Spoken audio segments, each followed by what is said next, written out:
Hello everyone, एक बार फिर से आप सभी का श्री आर्ट गली के यूट्यूब प्लेटफॉर्म पर स्वागत है। आज की इस सेशन में हम लोग उत्तर प्रदेश के चर्चित समकालीन चित्रकारों के ऊपर बात करेंगे और ये जो मॉडल आप सभी लोगों के समझ प्रस्तुत किया गया है वो आप लोगों के बदले पैटर्न के अनुसार देखने को मिलेगा। जिस प्रकार से आप लोगों के यूपी पीजीटी में जो क्वेश्चनों के पूछने का जो मॉडल था वो पूरी तरह से चेंज था और उसी को ध्यान में रखते हुए मैं आप सभी लोगों के लिए टीजीटी आर्ट के लिए प्रिपरेशन के रूप में जो ये सेशन प्रस्तुत कर रहा हूँ वो आप लोगों के लिए बहुत ही हेल्पफुल साबित होगा। तो आप सभी लोग ध्यानपूर्वक सभी प्रश्नों को करिएगा और किसी भी क्वेश्चन में डाउट हो तो कमेंट बॉक्स में कमेंट करिएगा। आज की जो सेशन होगा उसमें हम लोग कथन और कारण की तरह उन प्रश्नों को चर्चा करेंगे जो कि आप सभी लोगों को एक ही क्वेश्चन में बहुत सारे प्रश्नों को देखने की जो थिंकिंग है वो विकसित होगी। क्या है, प्रत्येक प्रश्न में एक कथन जिसको हम लोग असर्शन के रूप में जानते हैं उसको हम लोग ए कहते हैं और कारण जो होता है उसका रीजन होता है जिसको हम लोग आर से व्यक्त करते हैं। प्रश्नों का सूक्ष्मता से हम लोग विश्लेषण करेंगे और निम्नलिखित 4 विकल्पों में से सही का चयन करेंगे। ठीक है, अगर आप लोगों को कथन और कारण दोनों सही होंगे और आर जो होगी जिसको हम लोग कारण कहते हैं वो ए की सही व्याख्या करती होगी तो आप लोग ए को टिक करेंगे। ए और आर दोनों सही हैं, लेकिन अगर आर ए की सही व्याख्या नहीं करती होगी तो उसको आप लोग बी को टिक करेंगे और ए सही होगी आर गलत होगी तो आप लोग सी को जज करेंगे और डी जो होगी ए गलत है लेकिन आर सही है तो उसको डी की तरफ आगे बढ़ेंगे। ठीक है, तो प्रश्न आप लोगों के सामने है, जरा ध्यान से देखिएगा। पहला क्वेश्चन आप लोगों की स्क्रीन पर ये रहा। क्वेश्चन कह रहा है, कथन में है जिसको हम लोग असर्शन के रूप में जानते हैं। थोड़ा ध्यान दीजिएगा, थोड़ा समय तो जरूर लगेगा लेकिन मैं हर एक पॉइंट को डिफाइन करूंगा।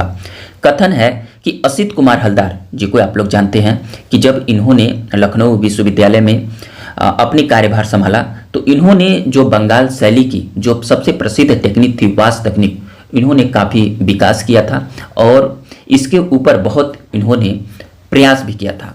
तो असित कुमार हलदर ने लखनऊ स्कूल में वास तकनीक, ध्यान दीजिएगा, वास तकनीक की ये बहुत ही विधाता थे, को स्थानीय सांस्कृतिक चेतना के साथ एकीकृत किया। क्या ये कथन आप सभी लोगों ने समझा सही है या गलत है? तो बिल्कुल सही है। असित कुमार हलदार ने जब 1925 ईस्वी में लखनऊ आर्ट्स कॉलेज में जब आते हैं तो वहां पर जो इनकी बंगाल शैली की जो सबसे बड़ी विशेषता थी वास तकनीक, उस पर विशेष वो कार्य करते हैं, को स्थानीय सांस्कृतिक चेतना के साथ एकीकृत किया। और कारण के रूप में कह रहा है कि हलदार का मानना था कि यूरोपी जो आप लोग वेस्टर्न की जो यथार्थता के रूप में देखते हैं, यूरोपीय यथार्थवाद भारतीय पौराणिक और आध्यात्मिक आख्यानों को अभिव्यक्त करने के लिए, ध्यान दीजिएगा, आख्यानों को अभिव्यक्त करने के लिए पूरी तरह से अनुपयुक्त था। तो ये भी बिल्कुल तरह से सत्य है, लेकिन जो कारण है कथन ए की सही व्याख्या कर रहा है तो इसके लिए राइट आंसर क्या हो जाएगा? ए हो जाएगा। ए और आर दोनों सही है और आर ए की सही व्याख्या करता है तो इसके लिए ऑप्शन नंबर ए को टिक करेंगे। ठीक है, तो इसके अनुसार आप लोगों ने जज किया कि क्वेश्चन किसी भी तरह से पुटअप करेगा, आप लोगों को हिचकना नहीं है, थोड़ी सी धैर्यता के साथ अपने प्रश्नों को देखना है और आप लोग क्वेश्चनों को सॉल्व करेंगे। ठीक है, आइए बढ़ते हैं हम लोग नेक्स्ट क्वेश्चन की तरफ।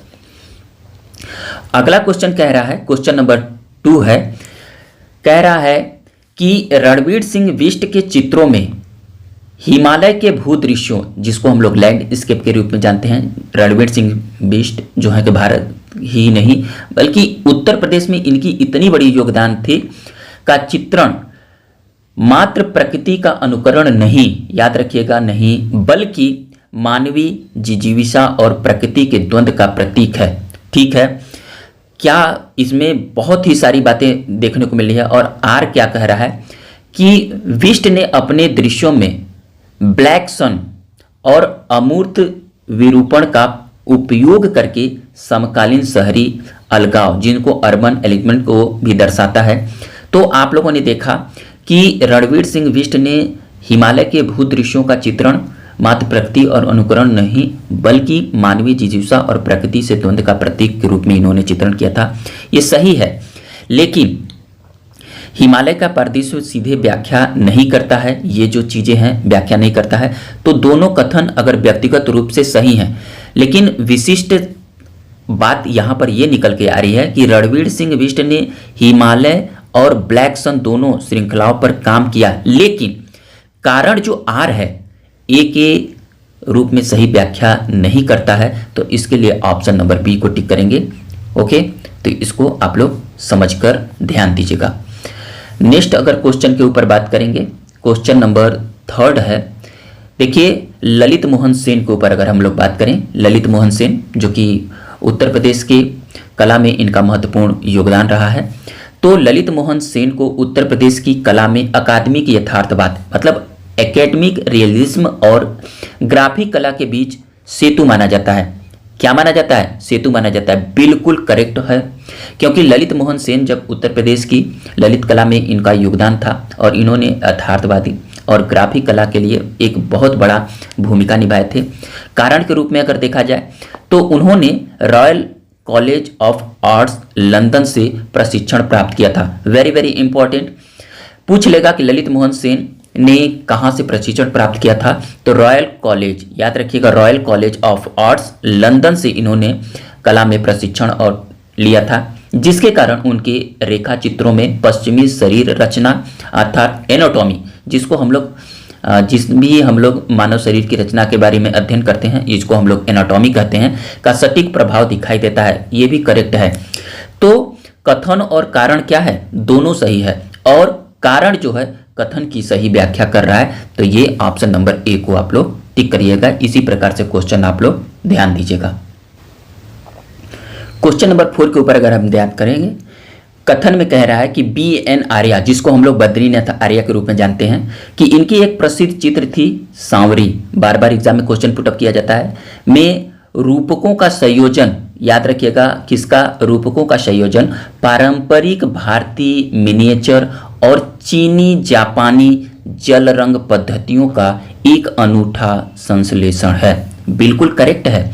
BN आर्या ने जो सांवरी को चित्रित किया था उसमें रूपकों का संयोजन और पारंपरिक जो भारतीय जो लघु चित्रों की और जापानी जल रंगों की जो टेक्निक का इन्होंने इतनी शुद्धता के साथ उन्होंने अनूठा संश्लेषण किया है, वो अपने आप में अद्भुत माना जाता है। इसीलिए तो BN आर्या विश्वविख्यात हुए।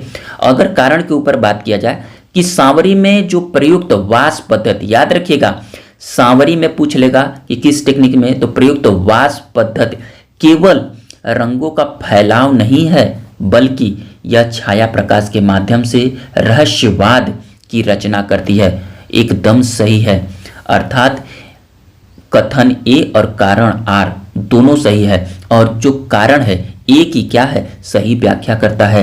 तो इसलिए इस क्वेश्चन को ध्यानपूर्वक समझिएगा। तो इसका राइट आंसर क्या हो जाएगा?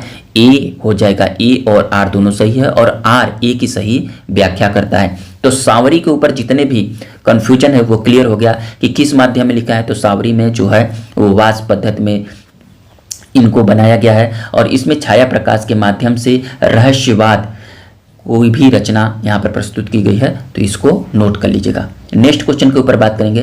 दोस्तों क्षमा चाहते हैं, आप लोगों को अगर समझाएंगे तो थोड़ा सा समय तो जरूर लेना पड़ेगा, तो आप लोग इसको थोड़ा सा करिएगा। मैं वादा करता हूँ कि आप लोगों के प्रश्नों की जो सोचने की क्षमता होगी वो थोड़ी सी अच्छी होगी।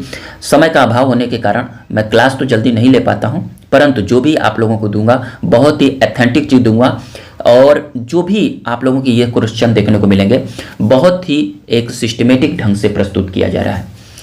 क्वेश्चन नंबर 5 के ऊपर अगर बात कीजिएगा, क्वेश्चन नंबर 5 है कथन के रूप में अगर बात किया जाए, ध्यान दीजिएगा। मदन लाल नागर जो कि उत्तर प्रदेश के एक ऐसे प्रसिद्ध कलाकार हुए जिन्होंने इनको लखनऊ का चितेरा कहा जाता है। याद रखिएगा, पूछ लेगा कि लखनऊ का चितेरा किसे कहा जाता है, तो मदन लाल नागर जी को कहा जाता है, क्योंकि उनकी कला में लखनऊ के भौतिक परिदृश्य के प्रति एक रूढ़िवाद और भावुक मोह था। क्या था उनकी कला में? तो उन्होंने लखनऊ के जो परिदृश्य को अपने कैनवास पर प्रकटित किया, वो भौतिक परिदृश्य के प्रति रूढ़िवाद और भावुक मोह था। ठीक है, ये इनका क्या है? कथन है।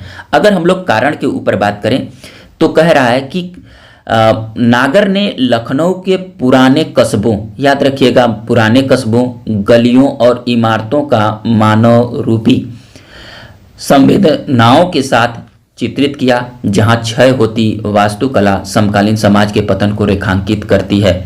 तो याद रखिएगा इसमें से आप लोगों को कौन कौन सी चीजें देखने को मिली।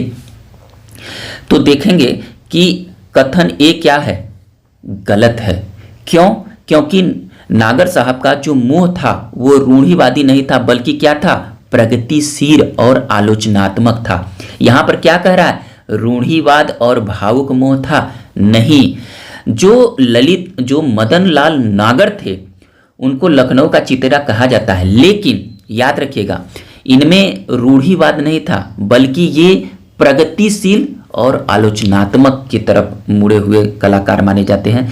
तो ये क्या है, सही नहीं है।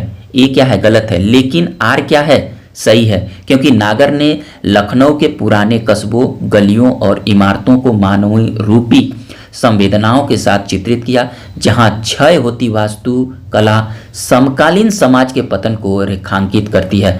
ये क्या है, गलत है, लेकिन ये क्या है, सही है। तो इसके लिए हम लोग ऑप्शन नंबर डी को टिक करेंगे। ओके, तो मदन लाल नागर जी से जो भी प्रश्न है वो आप लोग ध्यान दीजिएगा।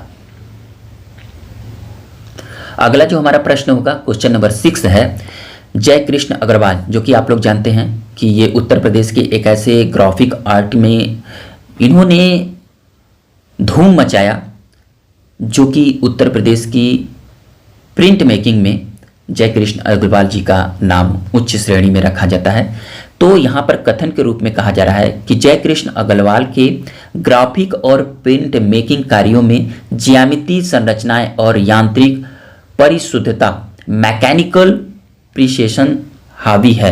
बिल्कुल सही है, कथन ए जो है सही है, क्योंकि जय कृष्ण अग्रवाल जी के ग्राफिक और प्रिंट मेकिंग में ज्यामितीय संरचनाएं और यांत्रिक परिशुद्धता पूरी तरह से देखने को मिलती है। तो ये कथन क्या है, सही है।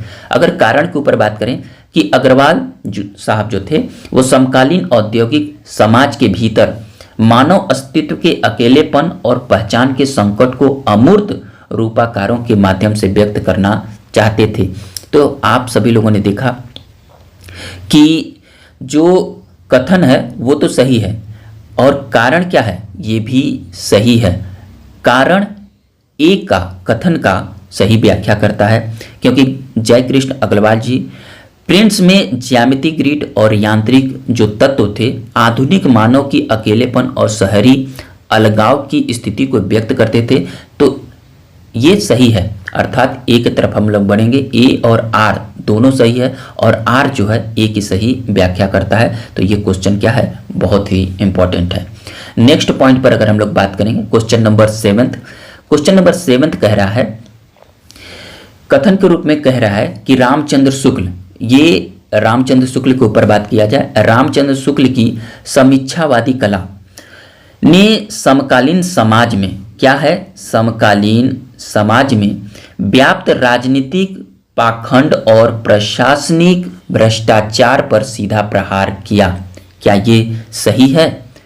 तो ये क्या है, इसका कथन है। अगर आर के ऊपर बात करें, कारण के ऊपर बात करें, तो समीक्षावाद मूलतः पश्चिमी यथार्थवाद की भारतीय नकल थी, जिसका भारतीय लोक तत्वों से कोई सरोकार नहीं है। बिल्कुल नहीं, ये कारण क्या है, गलत है।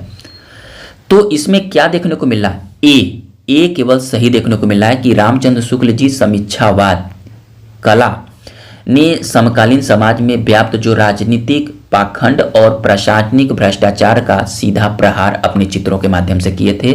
तो ए क्या है, सही है। कारण आर जो है वो गलत है। तो इसका सही उत्तर क्या होगा, ए सही है, लेकिन आर क्या है, गलत है। इस पर ध्यान दीजिएगा। नेक्स्ट क्वेश्चन के ऊपर बात करें, क्वेश्चन नंबर 8 है कि सुधीर रंजन खास्तगीर के ऊपर बात करें। सुधीर रंजन खास्तगीर की मूर्तियों और चित्रों में गतिशीलता, डायनेमिक और लयबद्धता मुख्य विशेषता है। याद रखिएगा यहाँ पर क्या कह रहा है, मुख्य विशेषता है। यस, सुधीर रंजन खास्तगीर की जब मूर्तियों और चित्रों में देखेंगे तो डायनेमिक और लयबद्धता मुख्य विशेषता रही है। वेरी वेरी इंपॉर्टेंट है। अगर कारण के ऊपर, तो कथन क्या है, सही है। कारण के ऊपर बात करें, खास्तगीर पर रविंद्रनाथ टैगोर के दर्शन और कालीघाट पटचित्रों की लोक ऊर्जा का गहरा प्रभाव था। बिल्कुल सही था। सुधीर रंजन खास्तीगिर थे, इनके चित्रों पर रविन्द्रनाथ टैगोर के दर्शन, फिलॉसफी और काली घाट पट्टचित्रों की लोक ऊर्जा का गहरा प्रभाव था। सही है, जिसने उन्हें अकादमिक जड़ता से मुक्त किया। बिल्कुल करेक्ट है। तो यहाँ पर जो ऑप्शन होगा वो ए सही होगा, क्योंकि ए और आर क्या है, दोनों सही है और आर जो है ए की सही व्याख्या करता है। तो क्वेश्चन नंबर 8 भी वेरी वेरी इंपॉर्टेंट है, नोट करेंगे। अगला क्वेश्चन हम लोग देखेंगे, क्वेश्चन नंबर 9 है। कह रहा है 9 नंबर का क्वेश्चन, समकालीन चित्रकार प्रभाकर बर्वे के ऊपर बात करें। क्या होना, प्रभाकर बर्वे ने अपने चित्रों में साधारण घरेलू वस्तुओं को जादुई यथार्थवाद, मैजिकल रियलिज्म के साथ प्रस्तुत किया। बिल्कुल सही है। समकालीन चित्रकार प्रभाकर बर्वे जी के अगर हम लोग पूरी इनकी कला की इतिहास को अगर हम लोग खंगाले लेंगे तो देखेंगे कि प्रभाकर बर्वे जी ने अपने चित्रों में जो साधारण घरेलू वस्तुओं को इन्होंने मैजिकल यथार्थवाद के अर्थात मैजिकल रियलिज्म के साथ अपने चित्रों में प्रस्तुत किए थे। तो कथन क्या है, सही है। अगर कारण के ऊपर बात करें कि जो प्रभाकर बर्वे जी का जो पालन पोषण और कलात्मक विकास पूरी तरह से उत्तर प्रदेश के तांत्रिक और पारंपरिक कला केंद्रों के भीतर हुआ था, ऐसा बिल्कुल नहीं है। प्रभाकर बर्वे जी का उत्तर प्रदेश के तांत्रिक और पारंपरिक कला केंद्रों के भीतर नहीं हुआ है। तो जो अगर 9 नंबर के ऊपर बात करें तो प्रभाकर बर्वे का संबंध मुख्य रूप से जो था वो JJ school of art Mumbai से रहा है और तंत्र कला के व्यक्तिगत रूपांकन से इनका था और उनका जो विकास था यूपी के पारंपरिक केंद्रों में से नहीं हुआ था। इसलिए ये जो आर जो है ना वो सही व्याख्या नहीं करता है। तो इसमें क्या है, केवल ए सही है, अर्थात ऑप्शन नंबर सी को हम लोग टहरेंगे, ए सही है लेकिन आर क्या है, गलत है। ओके, तो प्रभाकर बर्वे जी से जो हम लोग पॉइंट थी उसको कवर किया। नेक्स्ट पॉइंट पर बात करेंगे, क्वेश्चन नंबर 10 के ऊपर बात करें। 10 नंबर का कह रहा है कि सतीश चंद्र के परिदृश्यों लैंडस्केप में आकाश और प्रकाश की अनूठी परस्पर क्रिया दिखाई देती है जो एक अलौकिक शांति का एहसास कराती है। बिल्कुल, आप सभी लोग देखेंगे कि सतीश चंद्र के परिदृश्यों में जो लैंडस्केप इनको द्वारा निर्मित की गई थी उसमें आकाश और प्रकाश की अनूठी परस्पर क्रियाओं का समन्वय वहां पर देखने को मिलता है जो एक अलौकिक शांति का एहसास चित्रों के माध्यम से उभर कर आती है। तो ये क्या है, कथन सही है। अगर कारण के ऊपर बात करें, कारण कह रहा है कि उन्होंने दृश्य कला में पारंपरिक रूपाकारों की पूरी तरह नकार कर विशुद्ध रूप से अमूर्त अभिव्यंजनावाद एब्स्ट्रैक्ट एक्सप्रेशनिज्म को अपनाया। तो अगर बात करें तो ये कारण क्या है, गलत है। उन्होंने सतीश चंद्र मुख्य रूप से अपने यथार्थवादी और जो रोमांटिक परिदृश्यों लैंडस्केप के लिए ये जाने जाते हैं, उन्होंने विशुद्ध अमूर्त अभिव्यंजनावाद को नहीं अपनाया था। क्या है यहाँ पर, अमूर्त अभिव्यंजनावाद को अपनाया, बिल्कुल नहीं अपनाया था। तो ये क्या है, गलत है। ये क्या थे, परिदृश्यों को रोमांटिक यथार्थवाद और रोमांटिक परिदृश्यों के रूप में लैंडस्केप को व्यक्त किया था। तो कारण क्या है, गलत है, लेकिन कथन क्या है तो सही है। तो इसका राइट आंसर क्या होगा, सी को हम लोग देखेंगे, ए सही है लेकिन आर क्या है, गलत है। नेक्स्ट 11 नंबर का क्वेश्चन कह रहा है, ध्यान से देखिएगा दोस्तों। कथन पे कह रहा है कि राजेंद्र प्रसाद जो कि वास टेक्निक के बहुत ही विख्यात कलाकार रहे थे कि वास चित्रों में पारंपरिक संदर्भों को आधुनिक संदर्भों के साथ जोड़कर एक नव अतीतवादी नियोमेटिक कला भाषा का निर्माण किया था। तो जो राजेंद्र प्रसाद जी थे, इन्होंने वास को आधुनिक संदर्भों से जोड़ा था। ये क्या है, बिल्कुल सही कथन है। अगर कारण के ऊपर बात करें तो आधुनिकतावाद के दौर में वास तकनीक का प्रयोग केवल अतीत की जुगाली है और उनमें समकालीन विमर्शों के लिए कोई स्थान नहीं है। बिल्कुल नहीं, ये कथन क्या है, गलत है। कारण जो है गलत है। तो इसका बेस्ट ऑप्शन क्या हो जाएगा, क्योंकि राजेंद्र प्रसाद जी जो थे वो वास टेक्निक को आधुनिक संदर्भों के साथ जोड़े थे, क्योंकि वास केवल अतीत की जुगाली नहीं थी बल्कि इन्होंने इसके माध्यम से, इसके जरिए से समकालीन विषयों को भी संवेदनात्मक रूप से उकेरने का प्रयास किया गया था। तो कारण जो है वो गलत है। तो इसका सही ऑप्शन क्या हो जाएगा? सी, केवल ए सही है, आर गलत है। ओके, नेक्स्ट क्वेश्चन पर ध्यान देंगे। क्वेश्चन नंबर 12 है, कह रहा है कि के.एस. कुलकर्णी ने अपने चित्रों में लोक कला के सरलीकृत रूपों, सिंप्लीफाइड फॉर्म को आधुनिक अमूर्तता का अनूठा समन्वय किया। कथन के ऊपर बात करें तो ये क्या है? के.एस. कुलकर्णी ने अपने चित्रों में लोक कला के जो सरलीकृत रूपों और आधुनिक अमूर्तता का अनूठा समन्वय किया था। तो बिल्कुल सही है, ए क्या है? सही है। अगर आर के ऊपर बात करें, कारण के ऊपर बात करें कि कुलकर्णी साहब जो थे वो दिल्ली शिल्पी चक्र के संस्थापक सदस्यों में से थे। तो दिल्ली शिल्पी चक्र के संस्थापक सदस्यों में से के.एस. कुलकर्णी जी सदस्य के रूप में थे, सही है। और उन्होंने उत्तर प्रदेश, विशेषकर बनारस की कला परिदृश्य को आधुनिक दृष्टि प्रदान करने में महत्वपूर्ण भूमिका निभाई थी, ये भी सही है। लेकिन अगर हम लोग बात करें, आर जो है ए की सही व्याख्या नहीं करता है। कथन और कारण दोनों सही है, लेकिन याद रखेंगे जो कारण है ए की सही व्याख्या नहीं करता है। तो इसका बेस्ट ऑप्शन क्या हो जाएगा? ऑप्शन नंबर बी को हम लोग टिक करेंगे। ऑप्शन नंबर बी, ए और आर दोनों सही है, लेकिन आर जो है वो सही व्याख्या ए की नहीं करता है, तो इसको ध्यान देंगे। नेक्स्ट क्वेश्चन है, 30 नंबर का क्वेश्चन है। क्वेश्चन कह रहा है कि शिवनंदन नौटियाल द्वारा रचित चित्र कौन सा है? सत्यम शिवम सुंदरम। ये किसके द्वारा चित्रित किया गया? शिवनंदन नौटियाल के द्वारा। पारंपरिक भारतीय दर्शन के सौंदर्य शास्त्रीय मापदंडों का चरम प्रतिनिधित्व करता है। क्या है? तो ए क्या है? बिल्कुल सही कथन कह रहा है। आर के ऊपर बात करें कि यह चित्र पूरी तरह से अमूर्त एब्स्ट्रैक्ट कला के सिद्धांतों पर आधारित है, जहां आकृतियों का कोई भौतिक अस्तित्व नहीं है, ऐसा कुछ भी नहीं है। ये कथन क्या है? गलत है, क्योंकि सत्यम शिवम सुंदरम जो है एक रूपात्मक, फिगरेटिव और आदर्शवादी चित्र के रूप में जानते हैं और अमूर्त एब्स्ट्रैक्ट इसमें नहीं है। अतः कारण क्या है? गलत है। इसलिए इसका ऑप्शन नंबर सी को हम लोग टिक करेंगे। केवल क्या है? ए सही है, कारण गलत है। ओके, नेक्स्ट क्वेश्चन के ऊपर बात करेंगे।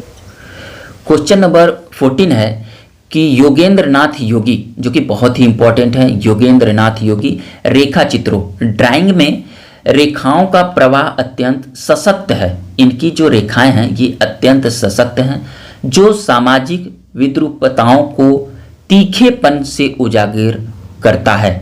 तो अगर हम लोग इनके ऊपर बात करें तो ये बिल्कुल सही है। योगेंद्र नाथ योगी जी के बारे में अगर नहीं जानते हैं तो अभी तो समय का अभाव है, लेकिन आप लोग याद रखिएगा, उत्तर प्रदेश की कला में एक बहुत ही उभरे हुए एक प्रसिद्ध कलाकार के रूप में योगेंद्र नाथ योगी जी को हम लोग जानते हैं, और जिनकी रेखाओं का जो प्रवाह है अत्यंत सशक्त है और जो कि सामाजिक विद्रूपताओं को तीखेपन से उजागर करता है। तो ये सही है।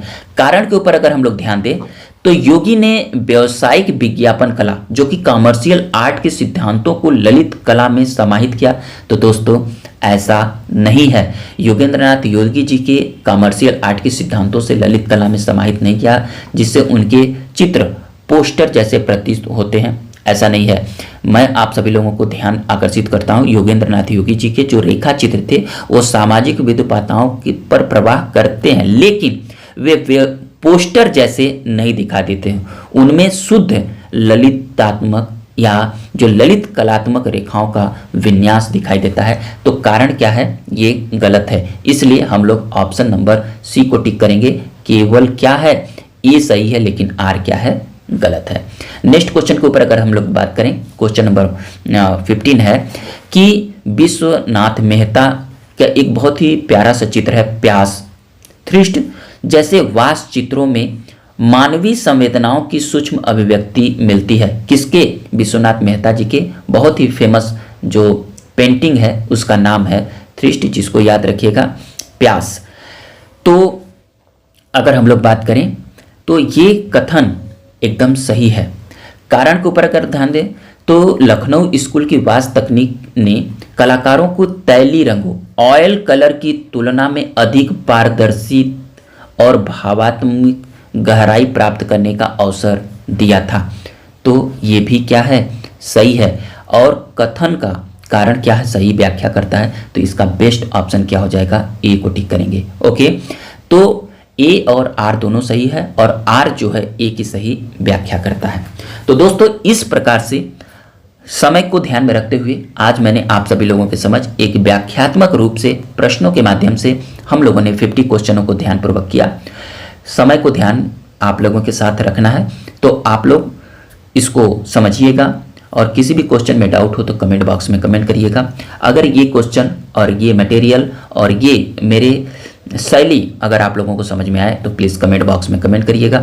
मैं इसी प्रकार से आप लोगों के आने वाले जो भी कुछ समय बचे हैं देने का प्रयास करूंगा। वीडियो पसंद आए तो प्लीज़ लाइक करिएगा, लाइक के साथ साथ हाइप करिएगा। और जो भी मेरे ओल्ड इम्पॉर्टेंट प्रश्न आप लोगों को इस चैनल पर देखने को मिलेंगे, बहुत ही ऑथेंटिक और आप लोगों को हूबहू क्वेश्चन में फंसाने वाले क्वेश्चन होते हैं, न कि बगलाने वाले होते हैं। याद करिएगा। हम लोग इसी प्रकार से एक नेक्स्ट टॉपिक में मिलेंगे। तब तक के लिए थैंक यू दोस्तों।